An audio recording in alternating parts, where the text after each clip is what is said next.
Praise the lord. ఈ రోజు దేవుని జీవవాక్యము మత్తయి సువార్త 26వ అధ్యాయము 41వ వచనము. మెలకువగా ఉండి ప్రార్థన చేయుడి. Matthew chapter 26 verse 41. Stay awake and pray. నీవు సైనికుడివా లేక సామాన్యుడివా? ఎప్పుడైతే నీవు క్రీస్తు కుమారుడివో, క్రీస్తు కుమార్తెవో, నీవొక సైనికుడివి, సైనికురాలివి. అయితే నీవు సైనికుడిగా పోరాడుతున్నావా? సైనికురాలిగా పోరాడుతున్నావా?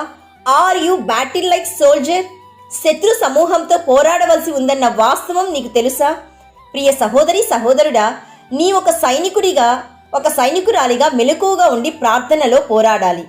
ఈ మాటలు నిరంతరం ప్రతి ఒక్కరి చెవుల్లో మారుమ్రోగుతూ ఉండాలి.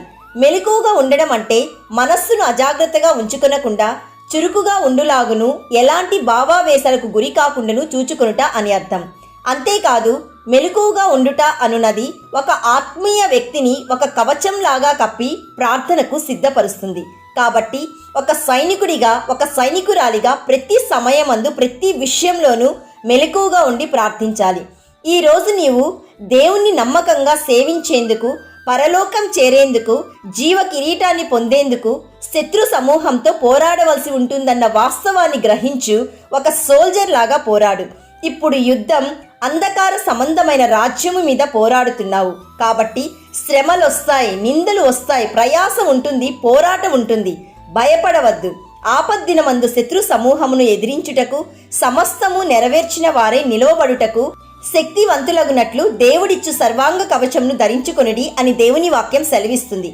కాబట్టి భయపడవద్దు. So my dear friend, scripture says, keep alert at all times and pray that you might be strong enough to escape these coming horrors and stand before the Son of Man.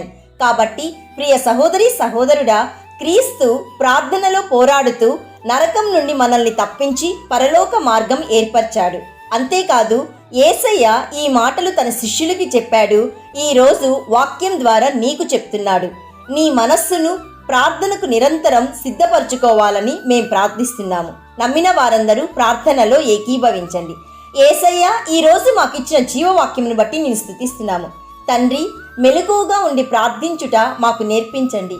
ఈరోజు జీవవాక్యం వింటున్న ప్రతి ఒక్కరూ ప్రార్థనలో పోరాడుటకు మీరిచ్చు సమస్త కృపను, ఆశీర్వాదంను, బహుమానంను, ఆరోగ్యంను, ఆయుష్ను పొందుకొనుటకు కృపచూపుమని జయశీలుడైన యేసయ్య నామంలో అడుగుచున్నాము తండ్రి. ఆమెన్. God bless you.